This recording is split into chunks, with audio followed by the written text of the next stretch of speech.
The Nikon AFS 80-400mm f4.5 to 5.6 VR lens versus the Tamron 50-400mm f4.5 to 6.3 lens. Now, this Tamron lens is a Z mount or Z mount for my friends over there in the US.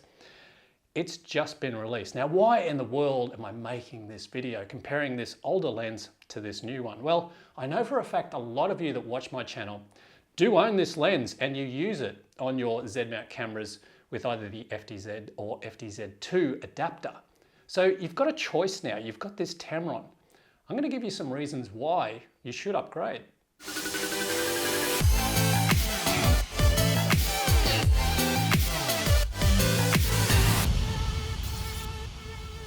You know, when I first started on this video, I was going to call it which lens you should buy. Now, because of the results that I got when I was out doing the comparison shots with these two lenses was so drastic, I've now changed the title of this video to why you should upgrade.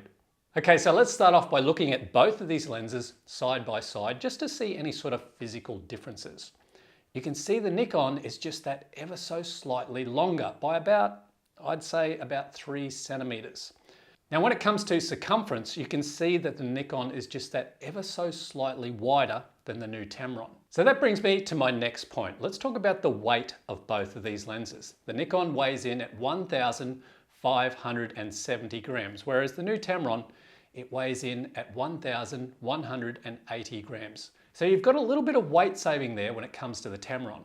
So with this comparison video, we're not talking about which one of these lenses you should buy. We're talking about why you should upgrade from this Nikon to this new Tamron. But just for a bit of fun, I looked up the price on this particular Nikon lens because it is still available in retail stores here in Australia anyway. This brand new retails for 3,500 Australian dollars, whereas the Tamron, which has just been released, it retails for $2,500. So that's $1,000 difference between these two lenses. So just quickly, I'll touch on filter thread sizes for both these lenses. On the Nikon, it's 77mm, whereas on the Tamron, it's 67mm. I just want to touch on lens hoods that you get for both of these lenses. Now with the Nikon, you get a particularly large lens hood. I really, really love large lens hoods. It helps keep the weather off the lens when I'm out there and I'm doing birds and wildlife. Normally the weather is unpredictable here in Australia, and I love larger lens hoods like this. Whereas with the Tamron, and this seems to be a trend nowadays with all the modern day lenses, it's a very small type of lens hood that you get. So when you look at both of them side by side, you can see the difference. That Nikon is probably twice the size of the Tamron lens hood. I want to talk about the switches on the sides of both of these lenses. Now with the Nikon, you actually get a lot more switches, which gives you a lot more type of ability to use this lens in certain ways as compared to the Tamron. Just a little example. On the Nikon, you've got a VR on and off switch, so you can just turn that VR on and off if you need it. Whereas with the Tamron, it comes with VC, which stands for vibration compensation. To turn that on and off, you've actually got to go through the back of your Z or Z mount cameras and physically turn that off in the menu. Also, both of these lenses come with a lock switch. Now, you use this when you're either traveling and you don't want the lens to be creeping out type of thing and it might damage it. So yes, you can lock this into place at 50mm or lock this into place at 80mm. One little interesting note, with the Nikon, you actually get a tripod mount, whereas with the Tamron, you don't. That's actually an optional accessory. Okay, so that pretty much covers the physicality between both of these lenses. Let's get down to the nitty-gritty and let's go and have a look at the image quality out of both of these lenses. So here's some 4K at 25 frames per second out of my Nikon Z7.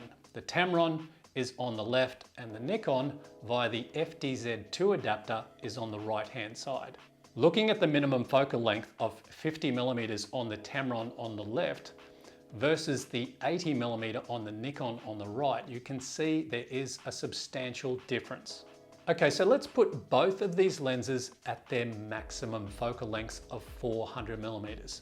Now, I was not expecting this. I thought, okay, 400mm, 400mm, they're pretty much going to be exactly the same. Well, have a look at this.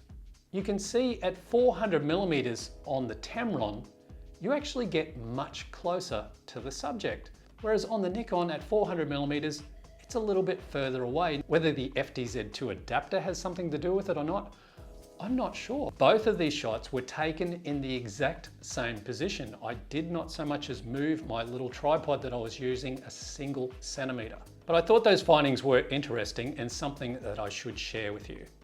And while we're here, I should also mention with the Nikon 80-400mm, it does have a slightly faster f-stop on the long end at 400mm at f5.6, whereas on the Tamron, it's 6.3.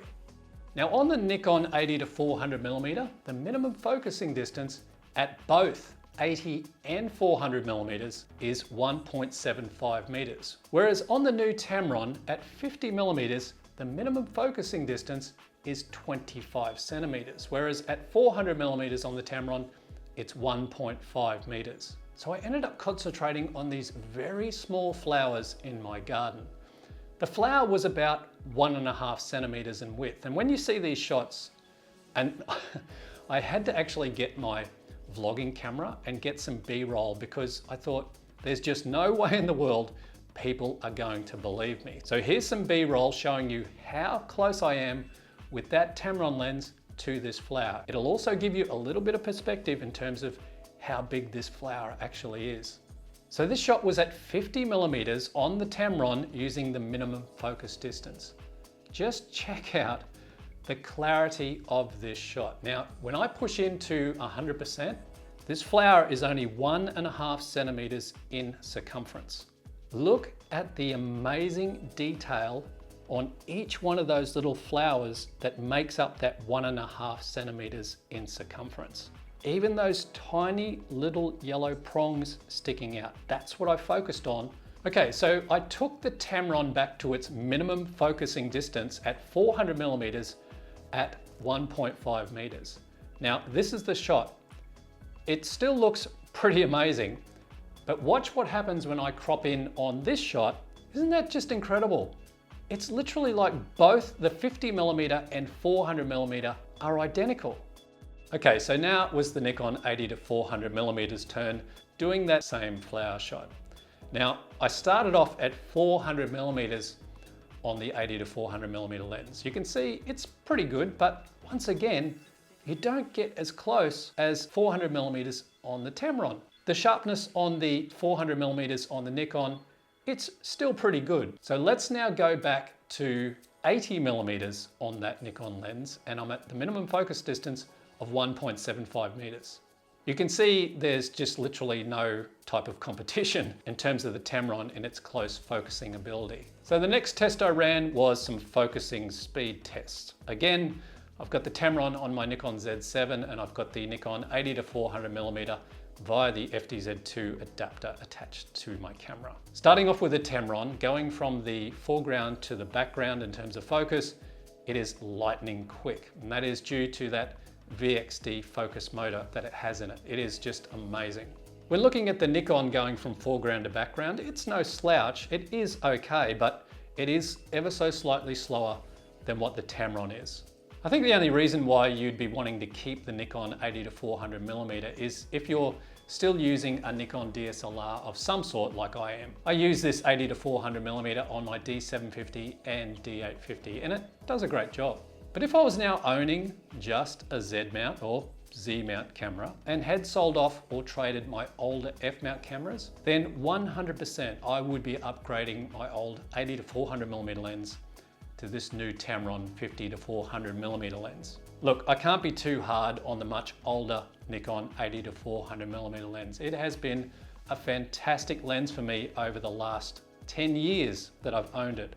And I've traveled around the world with it and it has taken some phenomenal shots. I still love it and use it regularly on my DSLRs, hence why I've kept it. But wow, this new Tamron lens, everything from macro to birds and wildlife and more.